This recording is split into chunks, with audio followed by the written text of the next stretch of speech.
Semua. Selamat siang. Selamat datang kembali di mentorship kita hari ini. Mungkin seperti biasa dari saya nanti mengikuti saja apa yang kira-kira menurut Bapak Ibu penting untuk didiskusikan ataupun ditanyakan di sesi hari ini. Kalau di mentorship lalu kita sudah membahas mengenai data collections and data analysis ya. Nah, mungkin nanti Bapak Ibu silahkan menyampaikan progres penelitiannya seperti apa. Dan mungkin nanti terakhir kalau Bapak Ibu berkenan, kita bisa diskusi mengenai writing juga. Jadi menulis laporan penelitiannya, mungkin kalau memang nanti ada rencana untuk publikasi ke jurnal, misalnya kita bisa diskusikan apa kira-kira strategi supaya tulisan Bapak Ibu bisa diterima atau dipublish di jurnalnya gitu. Mungkin kita mulai dulu dengan penyampaian progres dari Bapak Ibu, baru habis itu kita ngobrol tentang strategi penulisan artikel jurnal. Silahkan siapa yang mau berkenan memulai terlebih dahulu menyampaikan progres penelitiannya. Saya Mbak Nana, mau Silakan Pak. karena saya tidak progres gitu. Mbak Nana, Kenapa Pak? saya minta maaf karena saya terkendala masalah administratif. Jadi rupanya harusnya saya sudah masuk pada penulisan pemaparan mengenai 4 faktor yang saya sudah kemarin itu, tetapi rupanya saya terkendala masalah administratif karena sampai sekarang belum ada respon karena saya ingin mewawancarai perbekal kepala desa yang ada di Canggu dan aparat terkait begitu ya, terkait dengan kaitannya dengan hal-hal yang bersifat tata kelola pemerintahannya karena itu terkait juga di sana. Tapi rupanya sampai hari ini, kemarin sudah saya tanyakan lagi dan sudah saya datangi, saya harus mengantri lama sekali. Tapi saya minta waktu hari Senin ini supaya sudah bisa diterima begitu untuk bisa, karena kemarin waktu surat dimasukkan saya minta dari PARC, mereka disposisi ke beberapa bagian yang nanti akan menangani itu sesuai dengan materi-materinya, tapi rupanya sampai hari ini belum ada gitu. Jadi saya agak kesulitan sehingga saya mengambil bagian yang kedua, yaitu saran dari Mbak Nana mengenai siapa kira-kira tokoh yang bisa dari kita yang bisa, karena ada 2, Picard dan satu lagi tokoh yang diangkat. Dan saya menemukan satu buku baru yang baru saja ditulis, sebenarnya merupakan kumpulan tulisan yang dieditori oleh teman kita di Warmajewa, yaitu Indra Suryawan. Nah, salah satu bagiannya rupanya menarik untuk beliau juga menulis tentang jejak panjang pariwisata budaya dan politik kebudayaan Bali. Jadi nampaknya ini menjadi bisa, meskipun setelah saya membaca memang konsepnya masih cukup banyak dipengaruhi oleh Picard dan 2 tokoh yang saya angkat, tetapi saya kira beliau memberikan satu warna baru mengenai khususnya pada bagian semburan resistensi. Jadi ada di situ dia menceritakan bagaimana ide-ide penolakan dan sebagainya itu ada. Nah, ini yang mungkin belum tergarap oleh 2 penulis lain yang saya angkat itu, sehingga mungkin meskipun ini bukan buku, tetapi saya pikir ide tentang bagaimana perlawanan terhadap kekuasaan dari dari masyarakat terkait dengan kuatnya kuasa pemerintah atas model pariwisata itu nampaknya bisa menjadi inspirasi, sehingga hari ini memang saya harus jujur bahwa belum menuliskan tentang analisa materi konten yang ada. Yang saya harap nanti setelah hari Senin ini, kalaupun misalnya karena Agustus ini kita akan kalaupun misalnya Senin ini masih cukup lama prosedur administrasi dan birokrasi dan sebagainya, saya mungkin harus mengambil cara lain gitu untuk mengisi bagian itu. Tetapi saya senang bahwa saya mendapat satu buku baru, ini terbitan baru sekali ini karena kumpulan tulisan untuk melihat ada penulis lokal yang memang concern untuk itu. Jadi memang saya senang bahwa hari ini juga akan membahas mengenai writing, penulisan itu, sehingga mungkin ini akan membantu. Jadi ada kumpulan. Jadi bagian saya memang tinggal mengumpulkan wawancara dari tokoh-tokoh yang memang terkait dalam tata kelola itu. Saya harapnya sih hari Senin ini bisa ada dapat kepastian jawabannya, tapi kalau tidak saya terpaksa harus potong kompas cari cara untuk mencari informasi yang lebih akurat, tidak harus terpaku pada perbekal ataupun kepala desa dan sebagainya. Mungkin itu kendala awal, jadi sehingga kalau dibilang progres, mungkin progresnya yang belum progres seperti itu. Tapi saya senang bahwa ada satu buku yang bisa mengisi tambahan terhadap materi itu. Saya kira itu, Mbak Nana, mohon maaf untuk catatan progresnya sampai segitu. Terima kasih. Tidak perlu minta maaf, Pak Victor. Kan saya tidak menentukan output penelitian Bapak, tapi terima kasih banyak sudah jujur dan terbuka menceritakan pengalaman riset Bapak, dan menurut saya itu sangat normal terjadi, apalagi kalau kita penelitiannya kualitatif, kita harus wawancara, yang artinya jadwal penelitian kita sangat tergantung oleh orang lain gitu ya. Apalagi kalau wawancara kan yang berkepentingan sebenarnya kita sebagai peneliti, yang diwawancara ya terserah mereka kan mau apa enggak gitu. Jadi tidak perlu khawatir Pak, ini sudah biasa, sering terjadi, dan mungkin tadi yang saya apresiasi Bapak sudah berusaha pivoting gitu ya, mencari strategi lain yang bisa Bapak lakukan seandainya nanti wawancara itu tidak bisa dilakukan.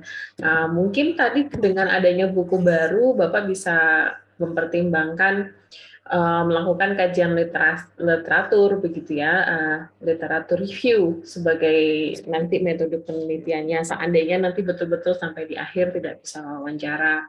Ataupun mungkin selain itu bisa melakukan observasi etnografis, mungkin walaupun tidak bertemu dengan probekal atau istilahnya pemangku kebijakan di Canggu, Bapak bisa tetap datang di Canggu sebagai wisatawannya di situ, dan mungkin lebih bisa ngobrol dengan wisatawan yang lagi lalu lalang di sana. Saya nggak tahu sih bayangannya seperti itu. Atau mungkin yang lain yang bisa dipertimbangkan kalau memang menurut.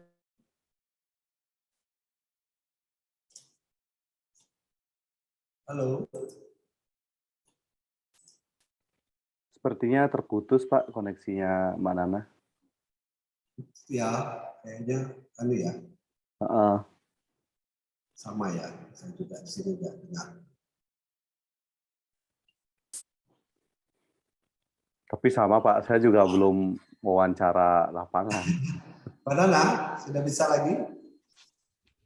Tadi agak terputus Mbak Nana. Halo. Mbak Kunta juga nggak bisa dengar ini? Atau cuma saya aja sama Mbak Nana? Iya, saya nggak bisa dengar. Oh, iya. Memang terputus Pak. Oke. Wah, ada.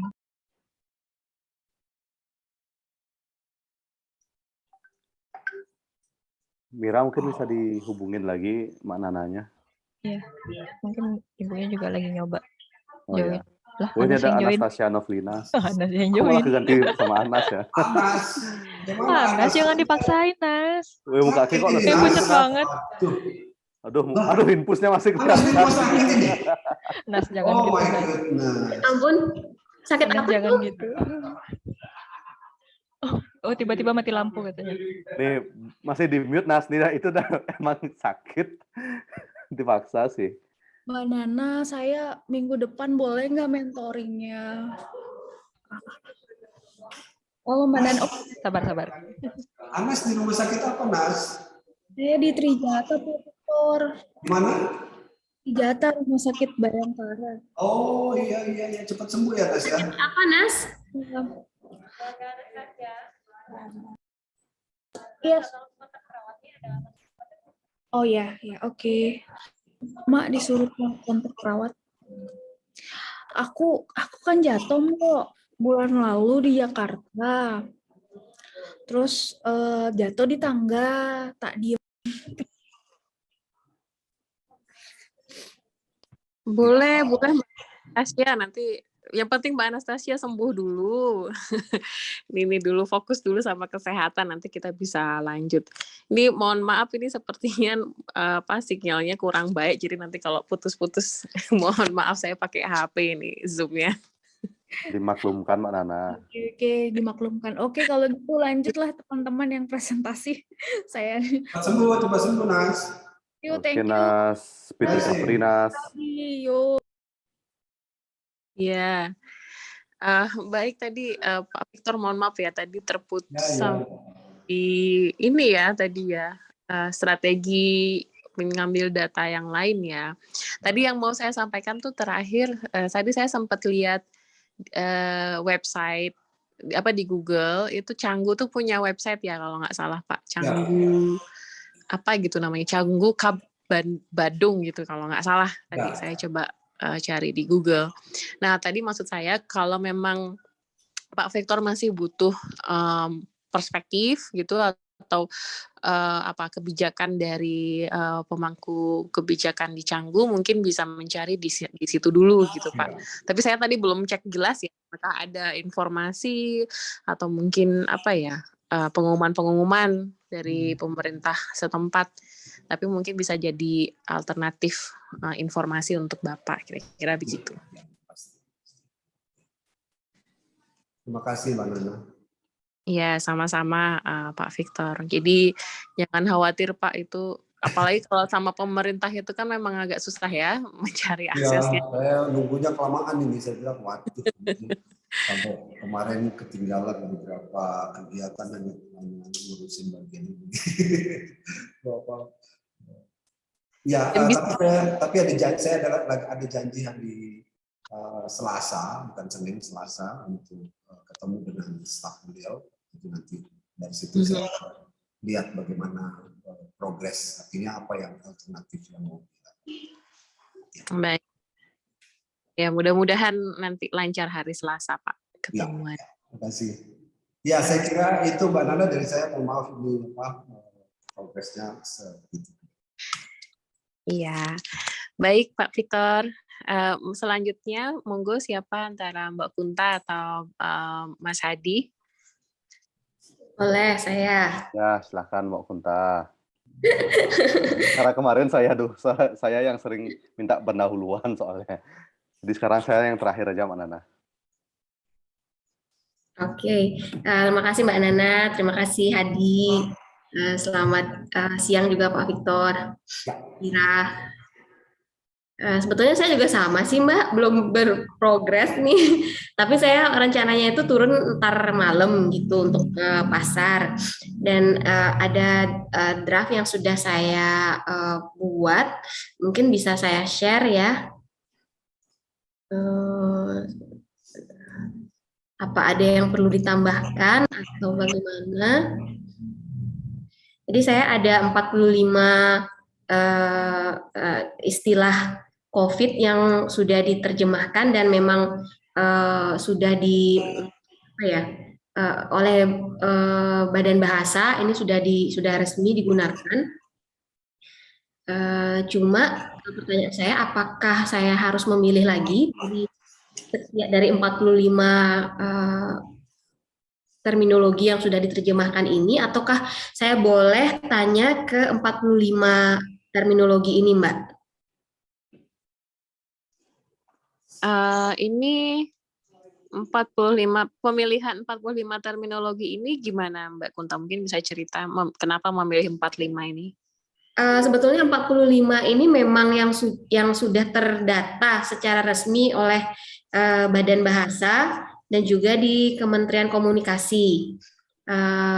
Tapi kalau mau dipotong begitu hanya mencari yang paling sering dan paling menyentuh, misalkan buruh gendong begitu atau DKP, mungkin bisa saya potong begitu. Misalnya kayak kloroquine itu kan kayaknya memang kurang familiar.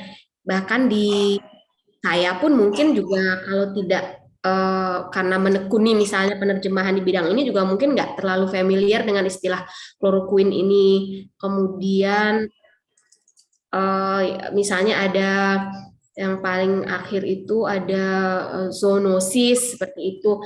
Kalau dari pribadi saya sih rasanya tidak perlu saya tanyakan ke responden.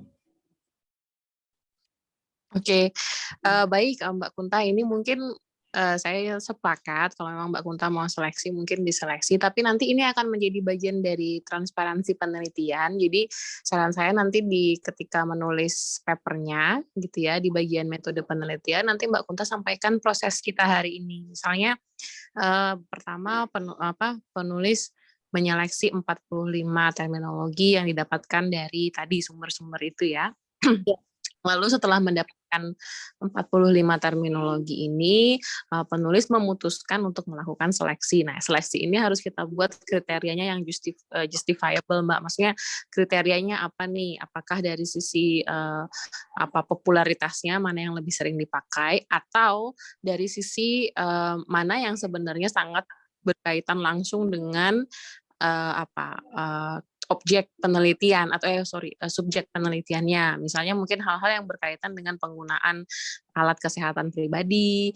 Kalau misalnya antiseptik itu kan memang dipakai untuk kita sehari-hari gitu ya bahasanya. Tapi kalau tadi masalah zoonosis itu kan walaupun kita tahu kita mungkin nggak akan pakai itu gitu kan. Nah itu mungkin bisa jadi justifikasinya.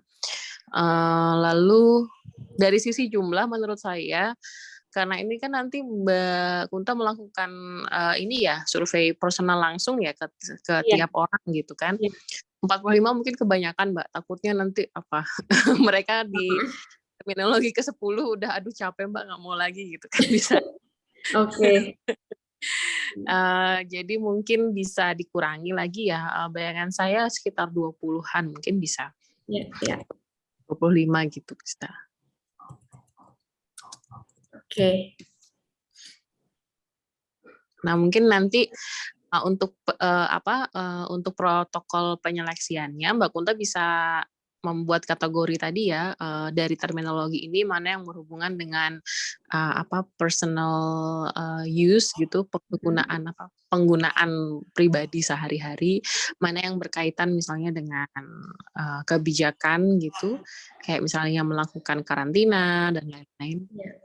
Lalu mana yang berhubungan dengan tenaga kesehatannya, jadi hal-hal yang seharusnya udah tenaga kesehatan aja yang tahu gitu. Jadi 3 itu. Oke.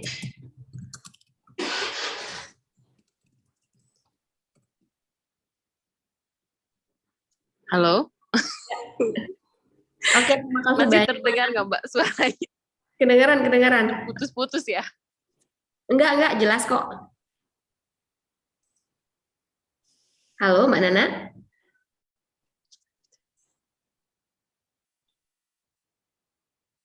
Halo?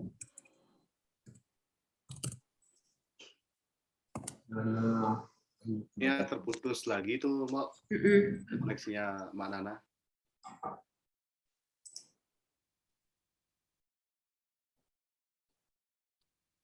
Halo? Halo, iya Mbak Nana. Tadi sempat terputus.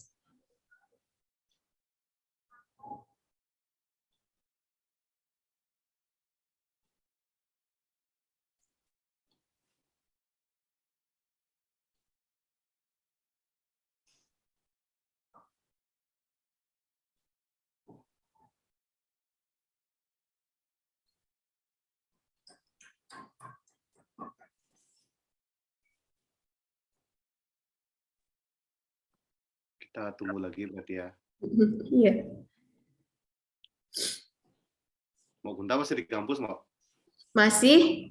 Wow, mantap sekali. Males balik dulu tuh juga di tadi di tas. Nanggung soalnya. Hah? Nanggung soalnya. Ya, nanggung.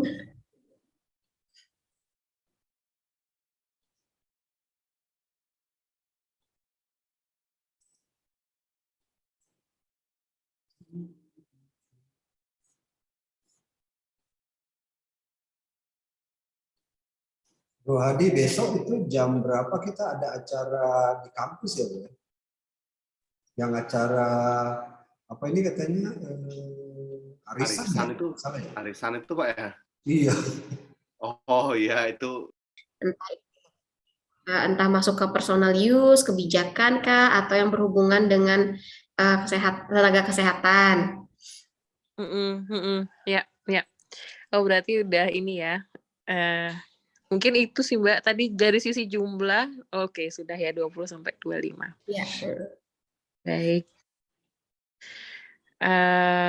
Terus apalagi ada lagi kah yang mau disampaikan? Kalau dari saya itu aja sih dulu Mbak, karena ya saya harus turun dulu ke lapangan. Tuh. Itu rencananya yang di kolom keterangan tuh nanti apa yang mau ditanyakan? Rencananya itu kalau misalnya, contoh misalkan dia contoh ya misalnya ini asumsi saya masih hipotesis saya. Misalkan dia tahu APD begitu. Misalnya saya menanyakan APD, alat pelindung diri. Tapi familiar dengan kepanjangannya gitu, tapi mungkin kalau saya ganti, kalau misalnya mereka bilang nggak pernah dengar, kalau saya ganti pernah dengar APD gitu, mungkin saja dia pernah dengar karena itu yang lebih sering disebut di masyarakat gitu. Nanti saya tanya apakah mereka paham atau enggak dengan APD gitu, atau hanya sebatas oke, APD pernah dengar, tapi ternyata dia tidak paham betul bahwa APD itu apa begitu. Jadi di sini di kolom keterangan ini akan saya sampaikan kurang paham begitu karena hanya menjelaskan sebatas apa gitu. Atau misalkan yang paling familiar apa ya? Swab.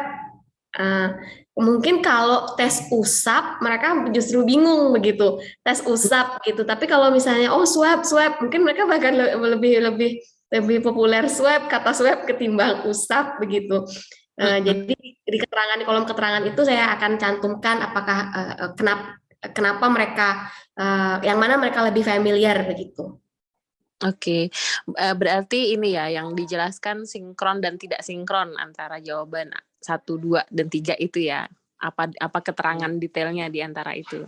Iya. Mereka pernah dengar tapi nggak paham kenapa kira-kira bisa begitu gitu ya. Iya, betul. Baik. Menurut saya ini sudah Mbak terminologinya sudah cukup sesuai dengan tujuan penelitiannya Mbak Kunta. Terus pertanyaannya juga saya rasa ini sangat sederhana gitu ya. Jadi tidak begitu ribet kali ya nanti untuk subjek penelitiannya. Oke, tinggal langsung wawancara Mbak. Nanti malam ya wawancaranya. Iya, ya. rencananya nanti malam. Putus-putus lagi deh. Masih ada harapan. Masih ada harapan. Iya, halo Mbak Nana.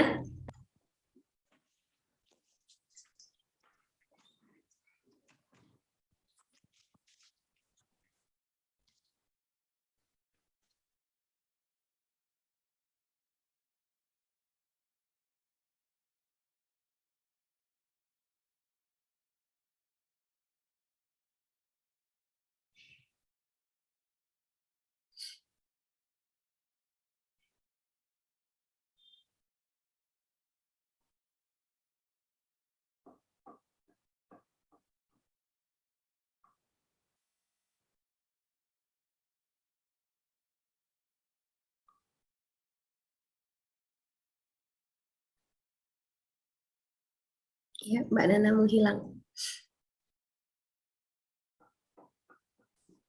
Putus ya.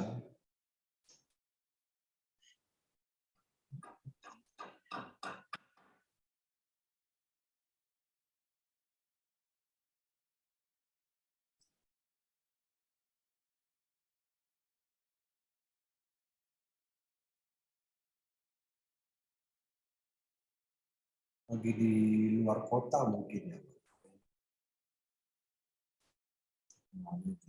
Gimana Pak Victor?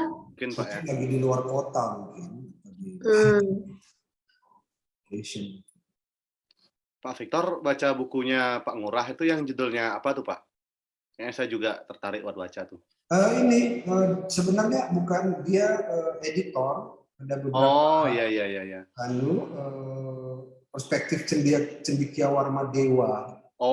Iya, saya pernah lihat yang hijau itu ya, benar. Iya. Betul. Kayaknya ada beberapa penulis di sana Pak Victor ya. Iya. Jadi dia memberikan dia editor tapi juga ada satu tulisan genealogi dari dia. Iya. Tulisannya kalau tulisannya Pak Ngurah itu biasanya pedas-pedas tuh Pak. Iya. Dia bukan nyentil lagi sih itu. Dia ngegas banget itu. Dia bukan nyentil, dia nabok. Bukan nyentil lagi. Udah ditabok. Saya juga baru dapat juga sih. Wah, ini bagus juga. Di ruang prodi itu ada tuh Pak. Di ruang prodi. Ya. Kemarin pernah saya lihat, tapi saya lihat aja belum saya baca.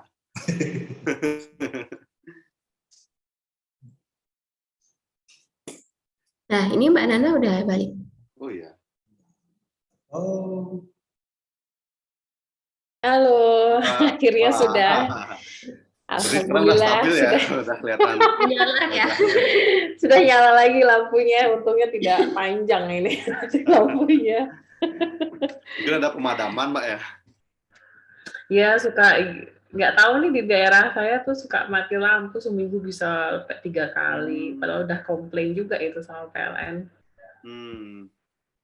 Dan jeleknya itu kalau sudah mati lampu, tower HP-nya itu tower Telkomselnya, saya pakai nomor Telkomsel itu juga pasti ini buruk. Lemah ya. Ya. Jadi ya, mohon maaf tadi sempat terputus-putus dulu. Mudah-mudahan nggak mati lampu lagi. Mungkin tuh PLN-nya kena dampak perang Rusia tuh, Mbak.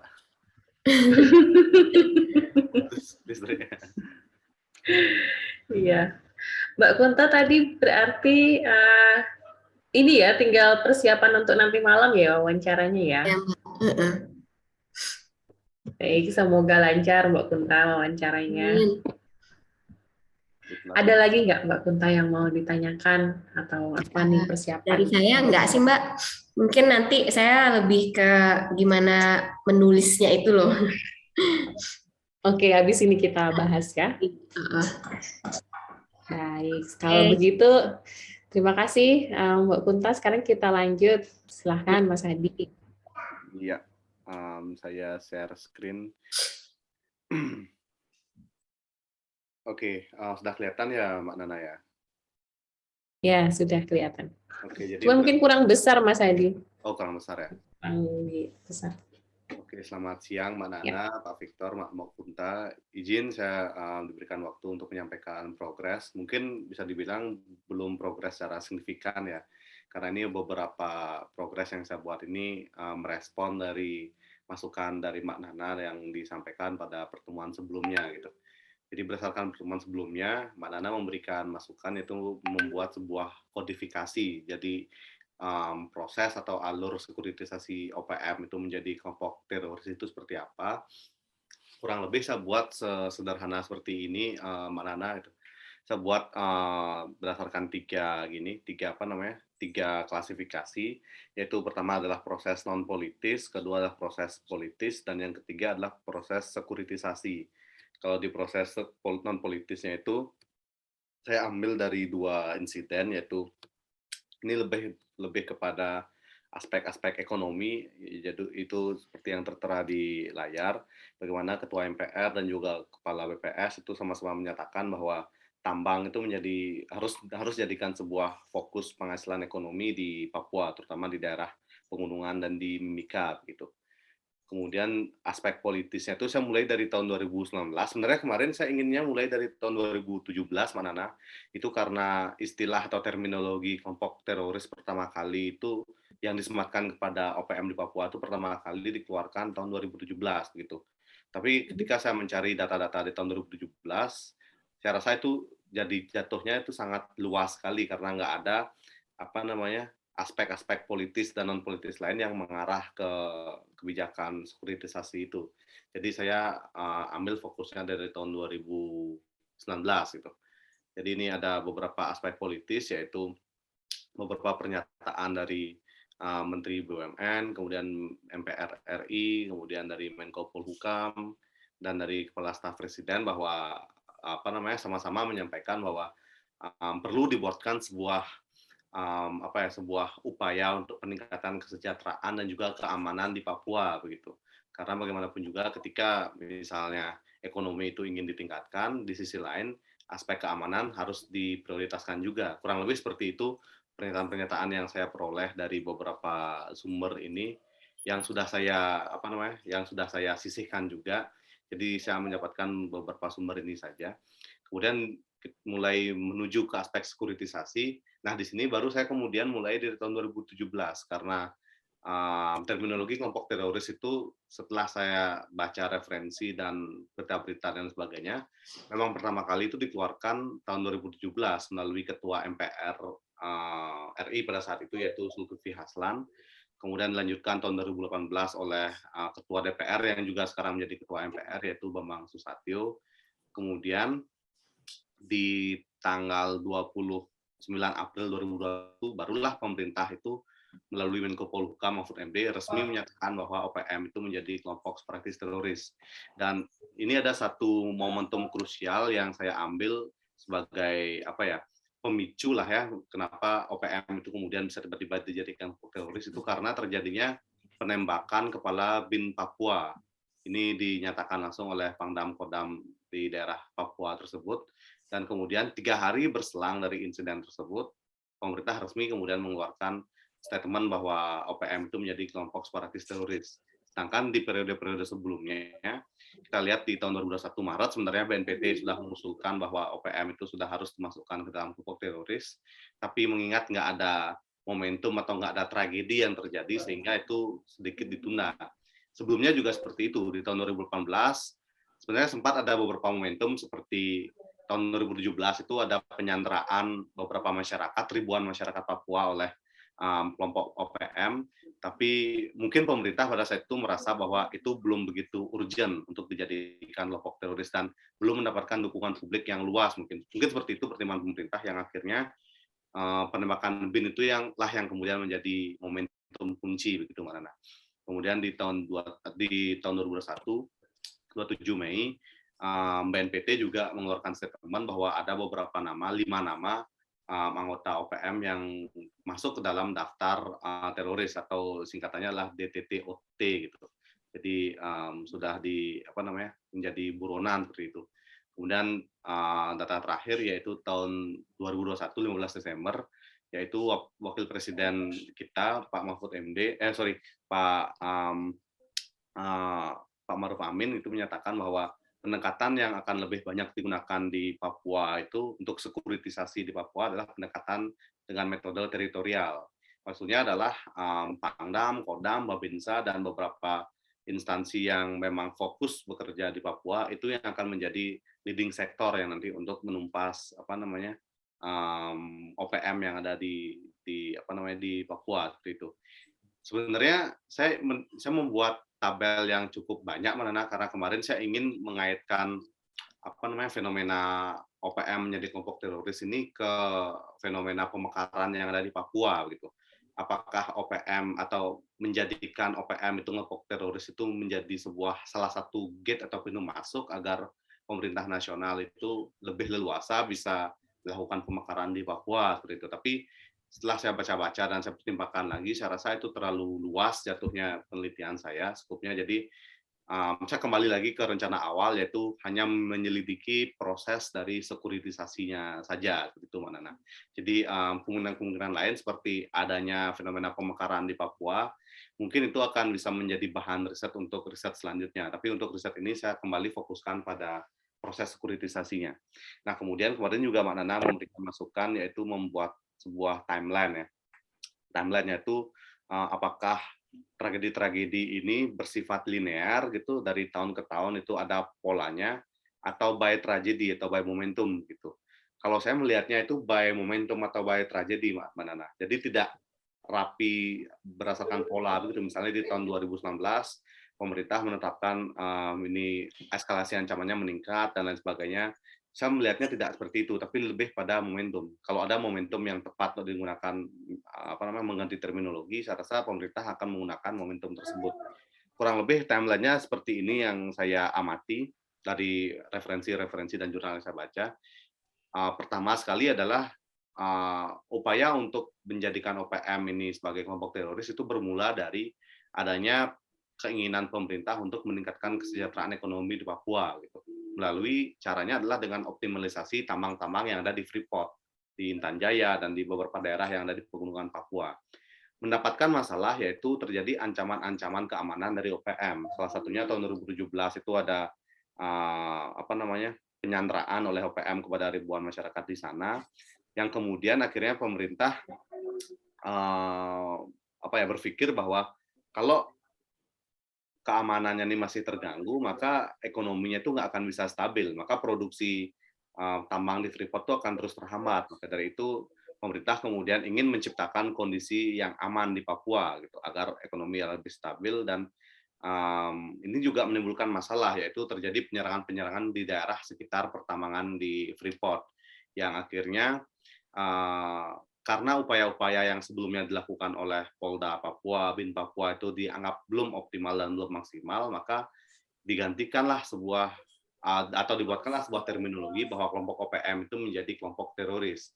Ketika dijadikan atau dikategorisasikan sebagai kelompok teroris, maka yang banyak berperan itu nantinya adalah BNPT, kemudian ada BIN nasional juga, kemudian ada militer juga gitu. Meskipun tetap leading sektornya itu adalah kepolisian daerah yang ada di Papua gitu. Tapi ketika ini dibawa ke kelompok teroris, maka fokus secara kebijakan nasional itu akan lebih meluas lagi seperti itu. Itu mungkin beberapa catatan, yaitu seperti yang saya sampaikan tadi, timeline-nya itu tidak bersifat linear, tapi lebih bersifat momentum. Kemudian momentum kuncinya itu, kembali saya ulang, mungkin momentum kuncinya itu yaitu terjadinya penembakan Kepala BIN Papua tanggal 26 April 2021. Mungkin seperti itu beberapa progres yang saya lakukan, Mbak Nana. Ini belum saya jadikan sebuah narasi yang ciamik seperti itu, karena masih menunggu arahan berikutnya.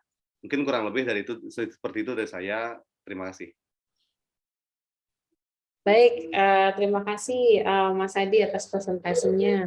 Menurut saya ini finding yang cukup solid ya, dan saya rasa ini sudah bisa dilanjutkan ke proses penulisan paper atau penulisan artikel jurnalnya.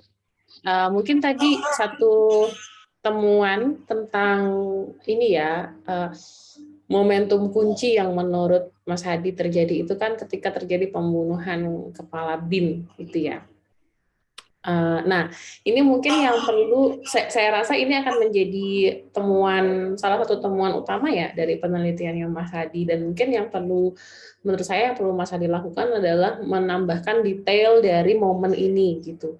Karena tadi kalau sekilas saya baca dari timeline itu kan tragedi pembunuhan tidak hanya terjadi saat pembunuhan Kepala BIN saja ya, tapi sebelum-sebelumnya sudah ada tragedi pembunuhan juga. Nah, yang menjadi pertanyaannya adalah kenapa kira-kira pembunuhan Kepala BIN ini menjadi momen yang kritis gitu, yang akhirnya bisa menjadi momentum untuk sekuritisasi tadi ya, untuk menegaskan bahwa OPM itu adalah kelompok teroris terlarang gitu. Padahal sebelum-sebelumnya sudah ada wacana-wacana itu, tapi ketika ada pembunuhan Kepala BIN barulah akhirnya ditetapkan oleh pemerintah. Nah, saya rasa itu akan menjadi elaborasi yang menarik dan kuat untuk temuan penelitiannya Mas Hadi nanti. Dan mungkin tadi yang kedua ketika Mas Hadi menyampaikan kan mau membawa ke isu tentang pemekaran juga, dan saya juga sepakat sebaiknya memang tidak untuk penelitian ini tapi untuk penelitian selanjutnya saja biar penelitian ini lebih fokus gitu. Tapi bisa juga nanti di bagian kesimpulan Mas Hadi menambahkan itu sebagai further research agenda gitu ya biasanya, karena biasanya di bab kesimpulan itu kan kita tidak hanya meringkas apa inti dari penelitian kita, tapi juga kita membuka apa wacana-wacana baru, apa nih yang bisa dikembangkan dari penelitian kita. Nah, saya rasa nanti isu pemekaran itu bisa masuk ke ini further research agenda atau agenda apa penelitian berikutnya dari Mas Hadi sendiri. Nah, dan yang terakhir menurut saya nih sekarang, karena dari sisi data empirisnya sudah solid, Mas Hadi, sekarang mungkin Mas Hadi bisa mengambil waktu lebih banyak untuk merefleksikan apa kira-kira kontribusi yang Mas Hadi bisa sampaikan secara teoritis gitu ya dari studi kasus tentang OPM ini. Karena bagaimanapun kan memang penelitian kita ini penelitian akademis yang tujuannya untuk apa ya, advancing atau apa istilahnya ya, memajukan gitu ya pemahaman pemahaman kita saat ini. Nah, karena di sini disiplin atau teori yang Mas Hadi angkat tentang sekuritisasi. Nah, apa kira-kira nih refleksi Mas Hadi tentang sekuritisasi? Mungkin bisa dikaitkan dengan apa ya, apa istilahnya, apa ya kontribusi analisis momen kritis gitu ya, analisis critical moment terhadap pemahaman mengenai sekuritisasi. Asumsi saya nih bisa jadi nanti Mas Hadi bisa menyampaikan mungkin selama ini teori sekuritisasi itu masih terbatas pada ini ya, melihat timeline gitu ya, timeline konflik itu terjadi oleh aktor.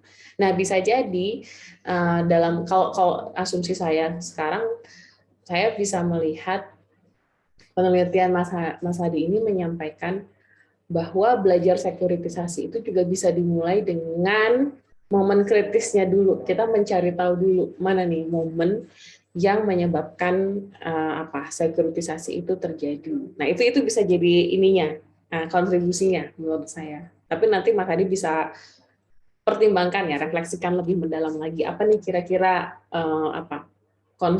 konseptual contributions yang bisa Mas Hadi sampaikan. Oke, Mbak. Berarti menjadi PR saya adalah bagaimana kemudian penelitian ini menghasilkan pemikiran baru ya bagi teori sekuritisasi yang saya rasa ini teorinya juga sudah cukup lama gitu. Jadi mungkin bisa memberikan beberapa pemikiran-pemikiran baru seperti itu. Terima kasih masukannya, Mbak Nana. Sama-sama Mas Hadi. Bisa juga ini ya, tadi kan dari data yang Mas Hadi menyampaikan aspek ekonomi juga ya. Nah, itu mungkin Mas Hadi nanti bisa menyampaikan mungkin selama ini perlu di cross check ulang juga. Mungkin selama ini berbicara mengenai sekuritisasi, diskusi mengenai peningkatan kesejahteraan, diskusi mengenai ekonomi itu masih menjadi diskusi yang sifatnya masih marginal dan tidak terlalu didiskusikan dengan lebih serius. Nah, bisa jadi penelitian ini Mas Hadi berargumen bahwa sekuritisasi itu tidak bisa terlepas gitu dari peningkatan kesejahteraan ekonomi. Nah, itu bisa jadi argumen kedua juga. Oke, thank you masukannya Mbak Nana, sangat membantu sekali dan sangat sangat mengarahkan ke depan agar bagaimana penelitian ini kemudian saya arahkan. Nanti kalau ke depan ada pertanyaan dari saya, mungkin saya akan japri langsung ke Mbak Nana. Thank you, Mbak. Siap, ditunggu. Sama-sama. Nah, baik, sekarang terima kasih Bapak Ibu atas progres penelitiannya. Mungkin sekarang sedikit dari saya ingin mengajak Bapak Ibu untuk berpikir untuk strategi ya penulisan laporan penelitiannya. Tentu laporan penelitian ini bisa diterjemahkan menjadi berbagai macam output ya, tidak harus artikel jurnal, tapi bisa jadi manuskrip, bisa jadi policy brief gitu ya, ataupun output lainnya, itu bisa jadikan pertimbangan. Tapi mungkin sekarang saya ingin mengajak Bapak Ibu untuk berpikir seandainya Bapak Ibu mau menulis ini sebagai artikel jurnal gitu. Nah, itu yang perlu dipertimbangkan ada beberapa aspek. Yang pertama, perlu dari awal, bahkan sebelum menulis, kita sudah harus pertimbangkan ini mau disubmit di jurnal apa. Gitu. Nah, pertanyaannya, apakah sekarang Bapak Ibu sudah punya tujuan jurnalnya mau kemana disubmitnya?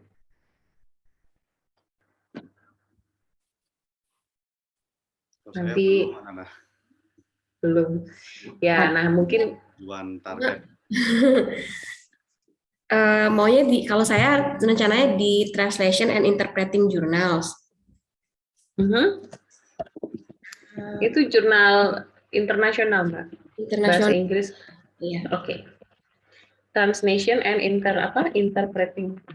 Iya, translation and Translation and Interpreting Studies. Oh, oke. Ya. Oke, saya lihat sini.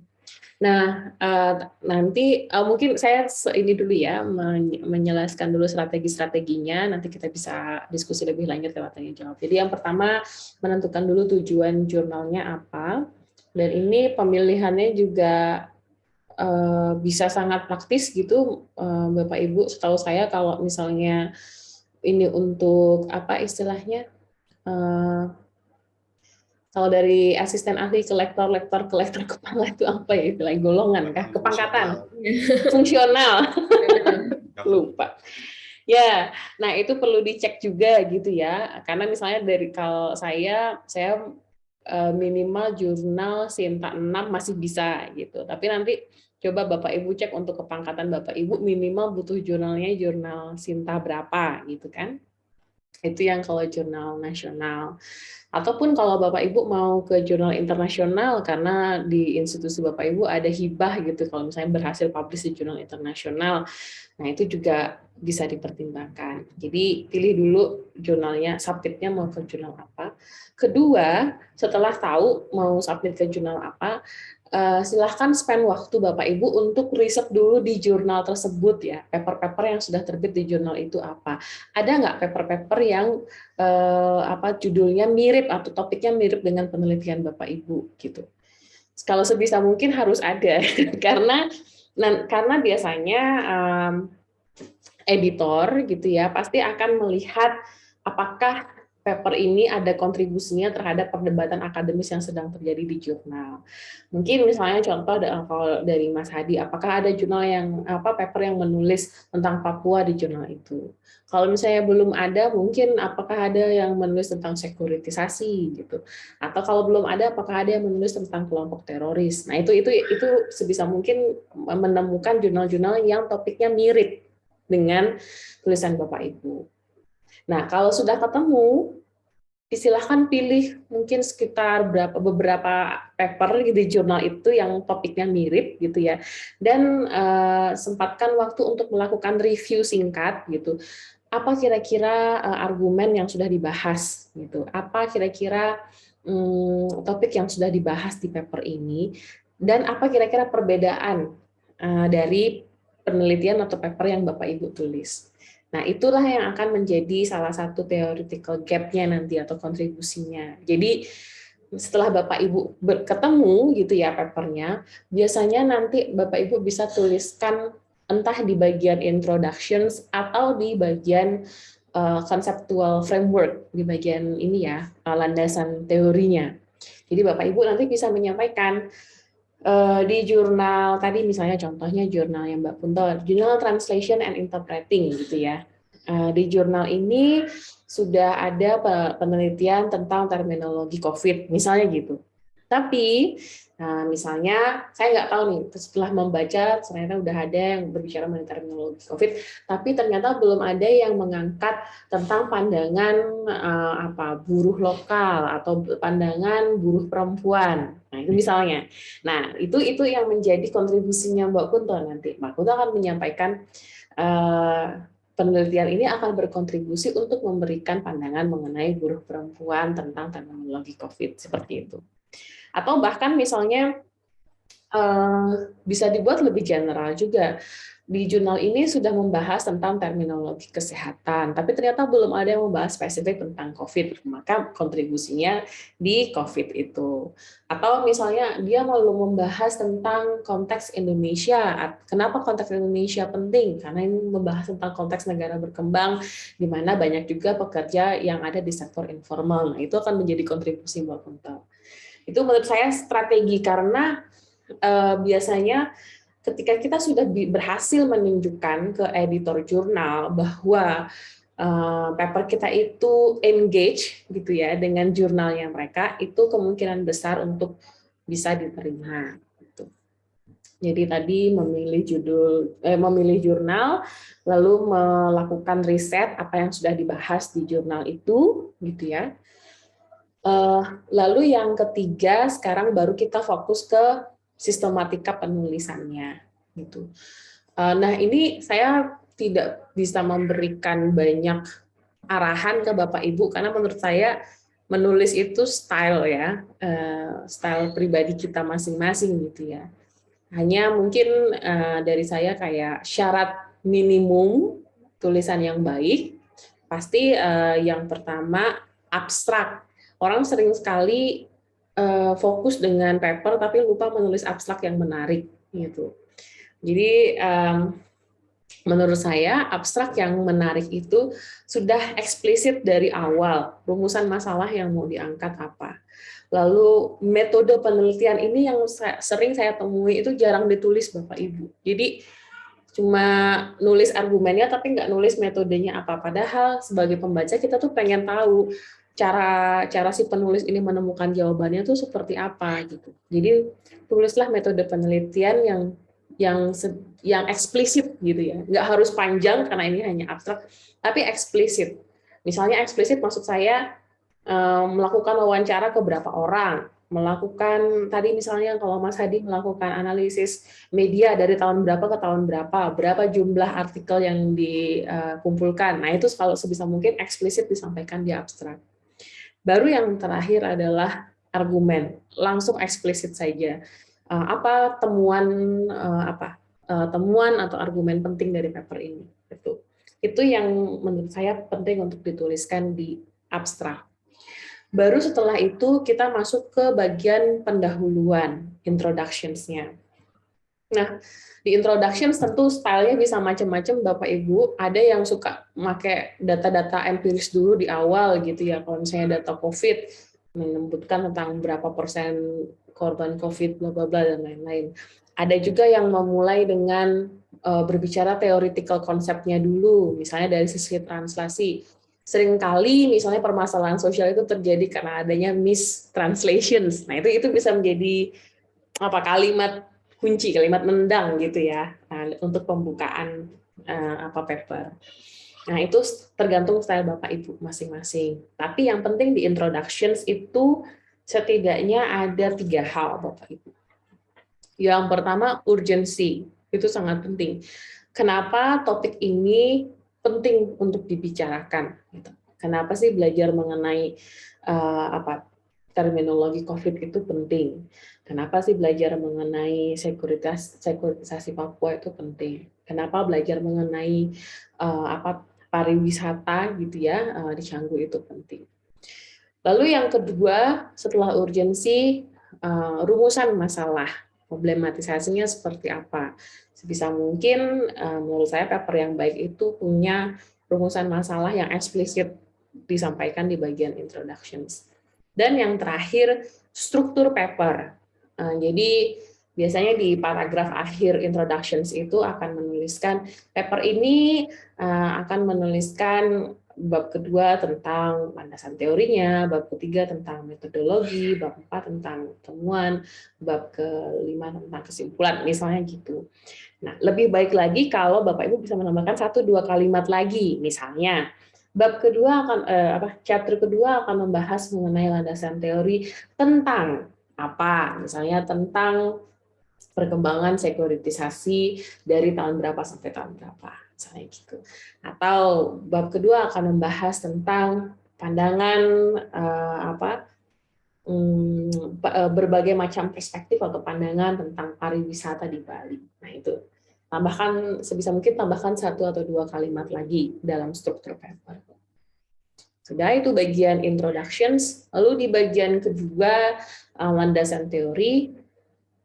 Nah, ini saya mungkin akan menyampaikan refleksi personal saya. Seringkali landasan teori itu yang menjadi kesalahannya gitu.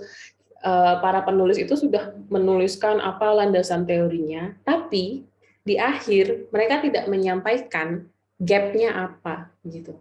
Apa yang mau dikontribusikan oleh paper ini gitu. Nah, menurut saya chapter landasan teori ini berbeda dengan kuliah. Kalau kuliah kan kita menjabarkan teori, menjelaskan kepada mahasiswa teori itu apa. Tapi dalam paper menurut saya chapter landasan teori ini adalah justifikasi sebenarnya. Kita sedang membangun argumen bahwa ini ujung-ujungnya nanti paper kita ini ada kontribusinya loh secara teoritis gitu. Jadi sebenarnya saran saya Bapak Ibu pilihlah teori-teori yang sesuai sama penelitian kita aja gitu. Jangan terlalu lebar nanti teorinya. Kalau misalnya nanti balik ke penelitiannya Mbak Kunto misalnya tentang translasi di bidang COVID gitu ya. Jangan membahas translasi secara general, tapi langsung aja spesifik gitu. Translasi di bidang kesehatan gitu langsung. Ngomongin tentang kesehatan atau ngomongin tentang krisis, translasi di bidang krisis seperti apa. Apa yang sudah dibahas di subjek ini. Nah, lalu di bagian berikutnya metodologi. Metodologi mungkin dari saya hanya 2 poin yang ingin saya sampaikan. Yang pertama, yang sudah pernah saya bahas sebelumnya, usahakan membuat metodologi yang setransparan mungkin begitu. Apapun yang Bapak Ibu lakukan, step-step apapun yang Bapak Ibu lakukan dalam penelitian ini itu adalah step-step yang sifatnya memang perjalanan dari penelitian ini. Jadi lebih baik kalau memang disampaikan. Misalnya tadi seperti ceritanya Pak Victor, dari misalnya menyampaikan di awal sebenarnya penelitian ini berencana untuk melakukan wawancara. Tapi misalnya setelah perjalanan penelitian yang terjadi, wawancara mengalami kesulitan dalam hal mengakses probekal di Desa Canggu. Seandainya pun nanti tidak terjadi wawancara, enggak apa-apa. Saran saya tetap dituliskan dan diberikan alasannya. Sehingga itu akan membantu pembaca untuk memahami, oh begini ya proses penelitian yang terjadi. Jadi itu yang pertama, membuat metode yang setransparan mungkin, menjelaskan proses penelitiannya seperti apa. Dan yang kedua, ini yang sering dilupakan, jangan lupa untuk menuliskan cara Bapak Ibu menganalisis datanya, gitu ya, data analisis. Nah, misalnya kalau tadi melakukan kodifikasi, gitu ya, nah itu dijelaskan juga bagaimana cara Bapak Ibu menentukan kodifikasi, apa saja kode-kode yang Bapak Ibu gunakan untuk menganalisis data-datanya. Nah, jika sudah itu di bagian metodologi, berikutnya bagian finding, temuannya. Nah, ini kembali lagi Bapak Ibu ada banyak style gitu ya. Ada yang dari awal sudah melakukan analisis. Jadi langsung data findingnya bagian findingnya itu dibagi per argumen. Misalnya dia punya 3 argumen, maka bagian findingnya langsung dibagi menjadi 3 subchapter. Tapi ada juga yang membaginya hanya 2 subchapter. Yang pertama data-data empirisnya dikasih, baru habis itu menuliskan discussion. Nah itu juga nggak apa-apa. Jadi menurut saya ini sangat bebas, sangat fleksibel, disesuaikan saja dengan penelitian Bapak Ibu di sini. Dan di bagian akhir itu adalah kesimpulan. Nah tadi kesimpulan saya sudah sempat sampaikan sedikit bahwa isi kesimpulan itu adalah ringkasan, gitu ya. Apa pertanyaan yang diangkat dalam penelitian ini, apa argumennya, dan terakhir apa agenda berikutnya dari penelitian ini.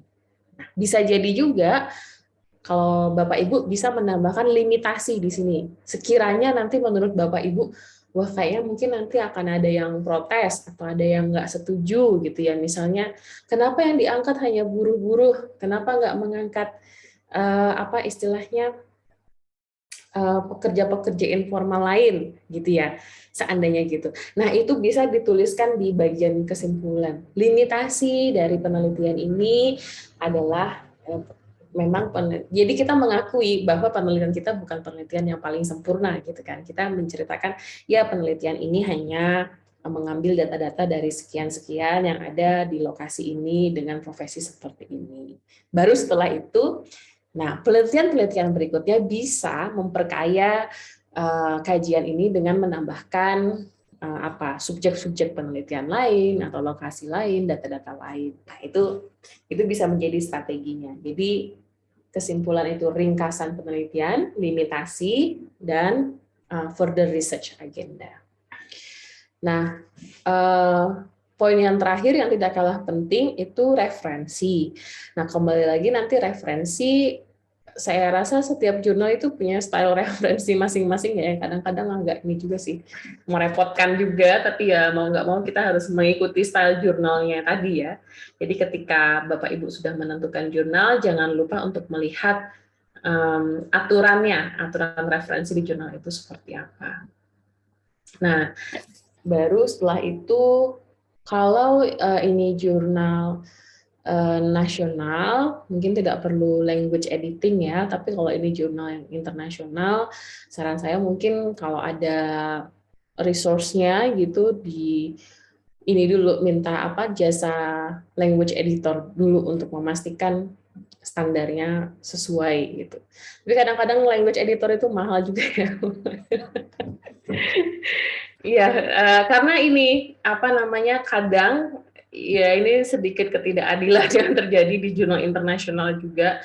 Editor itu lebih mentingin bahasanya dulu dibandingin mentingin substansinya. Jadi kalau menurut dia tuh bahasa Inggrisnya udah nggak bagus gitu ya, dia nggak mau baca lagi. Jadi bisa desk rejections. Jadi bahkan nggak masuk ke review, belum masuk ke reviewer udah di reject gitu sama editornya. Itu kenapa kadang menurut saya language editing jadi penting. Nah, itu untuk penulisan. Sebenarnya ada lagi satu proses yang tidak kalah pentingnya Bapak Ibu, yaitu proses review. Tapi saya nggak tahu nih, ini apa nanti ada pelatihan lagi atau ini yang terakhir ya Mbak Mira ya? Untuk sebenarnya sih udah terakhir ya, tapi kalau memang Mbak Nana masih bersedia membantu Pak Ibu dosen di sini, kami sangat berterima kasih. Oh, ya nanti ini aja ngalir aja Bapak Ibu, karena sampai proses penulisan dan submit aja itu kan mungkin sudah makan waktu berapa lama gitu ya. Nah, nanti mungkin kalau memang kita ada kesempatan lagi, kita bisa diskusi tentang proses review. Jadi apa strategi yang kita perlukan kalau nanti kita sudah submit jurnal, terus kita dapat masukan dari reviewers, dan itu kan kita harus respon ya reviewersnya. Nah, apa kira-kira yang bisa kita lakukan ketika kita mau respon reviewer dan itu sifatnya bisa tidak lebih konstruktif gitu, karena seringkali misalnya orang tuh kalau dapat saya misalnya juga kalau dapat masukan dari reviewer itu apalagi kalau baru baca awal itu rasanya kayak gemes gitu kan. Pengennya nggak mau nulisin revisinya gitu, padahal itu penting, kita tetap harus menulis revisinya dan ada strateginya supaya ketika kita merespon, reviewer juga bisa memahami gitu dan mau ACC gitu artikel kita supaya bisa dipublish. Tapi mungkin nanti dibahas lain waktu, ataupun kalau misalnya nanti Bapak Ibu perlukan, saya ada template responnya sebenarnya, bagaimana template suratnya gitu ya, surat merespon reviewer dan cara template cara menulis respon ke reviewer seperti apa. Nah, kalaupun nanti Bapak Ibu berminat bisa japri ke saya nanti kalau sudah dapat masukan dari reviewer. Tapi sekarang menurut saya dari penulisan itu dulu, ada pertanyaan mungkin dari Bapak Ibu terkait proses penulisan dan submit ke jurnal? Ya mungkin sedikit Nana. Ya. Sistematika penulisan. Itu kalau di bagian findings atau bagian isi itu, emang biasanya kan ada dua style seperti yang Mbak Nana bilang. Tapi kalau saya biasanya Saya nggak pernah bikin tulisan yang ada dibagi menjadi dua bagian, yaitu results and discussion gitu. Tapi saya tertarik dan saya ingin membuat jurnal itu yang stylenya seperti itu, karena menurut saya lebih enak aja buat dibaca. Itu pembedanya seperti apa ya, Mbak Nana? Itu di bagian hasilnya dan di bagian discussion-nya itu yang menjadi batasan atau pembedanya itu seperti apa? Oke, Mas Hadi, terima kasih pertanyaannya. Mungkin pembedanya biasanya kalau yang findings itu data-datanya data-data empiris saja yang disampaikan. Tapi bukan berarti cuma data aja terus gitu ya. Kita perlu menyampaikan analisisnya sedikit-sedikit gitu. Analisis dari data empiris. Misalnya kalau papernya Mas Hadi, tabel-tabel tadi tuh yang timeline, nah itu bisa disampaikan di findings. Terus tentang apa tadi, momen penting ya, momen kritis sekuritisasi, itu menurut saya bisa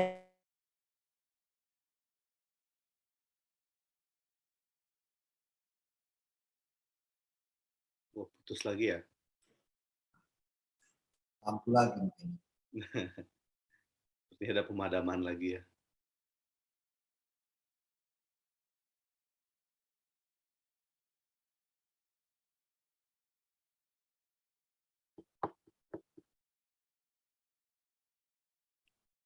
Mira, ini kita terakhir ya, Mira?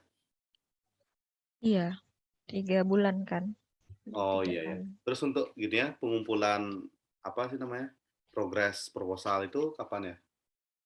Mungkin kan ini udah juga akhir bulan, akhirnya awal bulan depan atau pertengahan lah. Itu progres kemajuan penelitian berarti ya? Paling sampai apa, mungkin kalian udah turun lapangan, boleh sampai situ. Atau nanti kayak dikasih template-nya juga apa-apa yang ininya mesti dikasih. Kalau laporan akhirnya kapan, Mir? Masih jauh. Masih 3 bulan lagi. Jauh-jauhnya lagi di bulan depan gitu. Panik juga. Ya, Akhir antara tahun November paling ya? Desember ya, akhir Oh tahun. ya, oke. Awal September. Ya. Surprise. Monitoring evaluasi dulu, habis itu 3 bulannya kemudian baru akhir. Oh ya. Oh ya, terus kalau misalnya submit di jurnal itu setelah laporan akhir apa gimana ya? Kan akhir. Setelah ya? Tapi kalau saya lupa. Sebelum laporan. Kok agak lupa? Antara Kerjaan tuh, Mir. ya mohon maaf. Depan mau besar. Ntar diumumin lebih lanjut ya yang itu. Oke, thank you, Mir. baik, mohon maaf. Iya, Mati lampu lagi. Padahal tadi lagi jawab pertanyaannya Mas Hadi ya tentang itu, finding dan Iya, discussion-nya.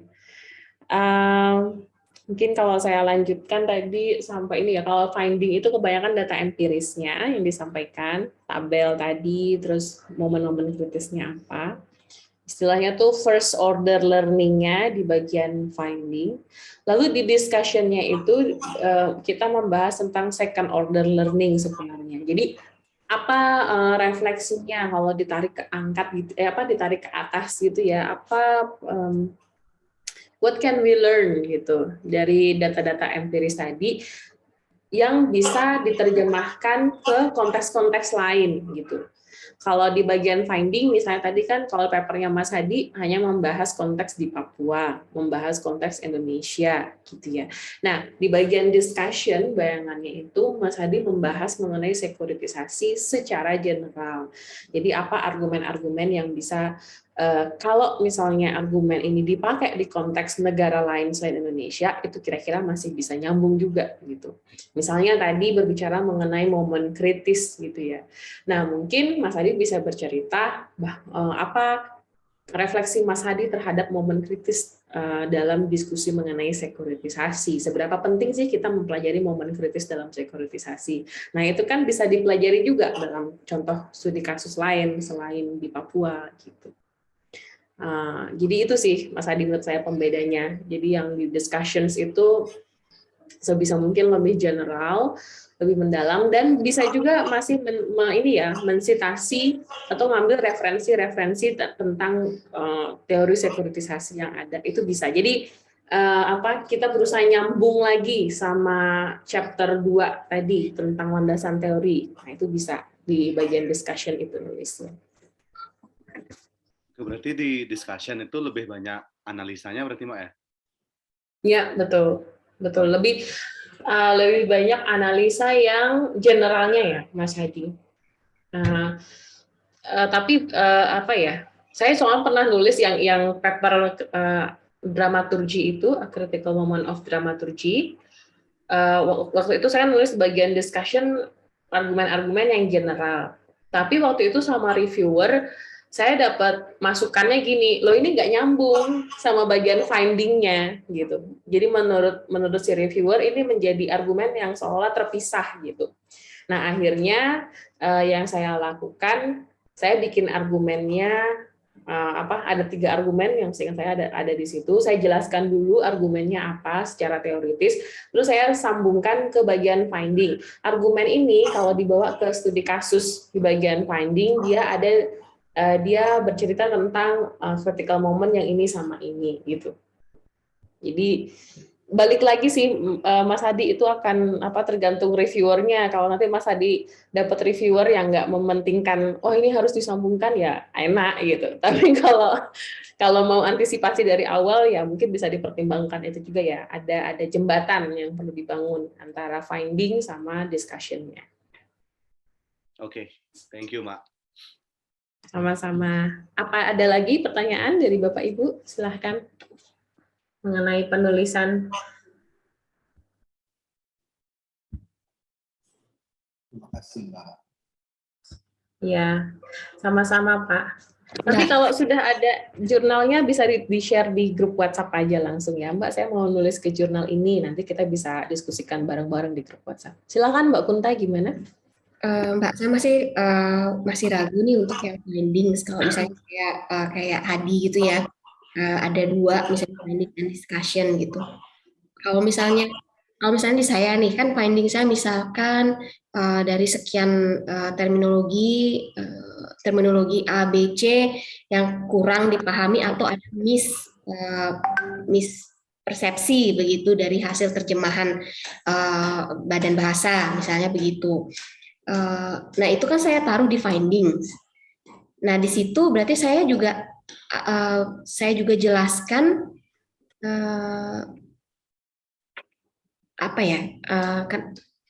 apakah saya juga jelaskan kenapa dia bisa terjadi mispersepsi itu, ataukah itu saya jelaskan di bagian discussion? Oke. Terima kasih Mbak Kunta pertanyaannya. Kembali lagi menurut saya itu ke stylenya Mbak Kunta ya nanti ya. Tapi yang saya tangkap sekarang nih, bayangan saya, misalnya ada mistranslasi yang terjadi, atau ada satu terminologi yang orang sering dengar, tapi ketika ditanya, pemahamannya beda ternyata, itu kan. Nah, kalau di bagian finding, menurut saya yang Mbak Kunta sampaikan itu berupa kutipan-kutipan wawancaranya. Itu akan menarik Mbak. Jadi misalnya Mbak Kunta nanya tentang APD gitu ya. Terus ditanya misalnya pernah dengar APD nggak? Pernah gitu. Terus apa itu APD? Ternyata nanti jawabannya apa, nyeleneh gitu ya, alat apa gitu kan. Nah itu dimasukkan sebagai kutipan aja Mbak, kutipan wawancara di bagian finding, dan nanti Mbak Kunta menjelaskan ini loh salah satu ilustrasi ketidakpahaman atau kesalahpahaman subjek penelitian, subjek yang diteliti. Nah itu menurut saya di bagian finding. Nah di bagian diskusinya barulah Mbak Kunta akhirnya sekarang membuat sebuah argumen yang lebih general. Kenapa kira-kira kesalahpahaman itu bisa terjadi? Nah itu baru di bagian discussion-nya. Jadi finding-nya tuh kasih orang ini aja Mbak, data-data yang empiris gitu, yang menurut Mbak Kunta waktu melakukan wawancara, ini menarik nih, gitu, ini lucu nih, ini surprising nih, ini aneh, nah itu ditulisan aja Mbak di bagian finding ya, kutipan-kutipan itu. Oke, terima kasih banyak Mbak Nana. Sama-sama Mbak Kunta. Ada lagi sekiranya Bapak Ibu?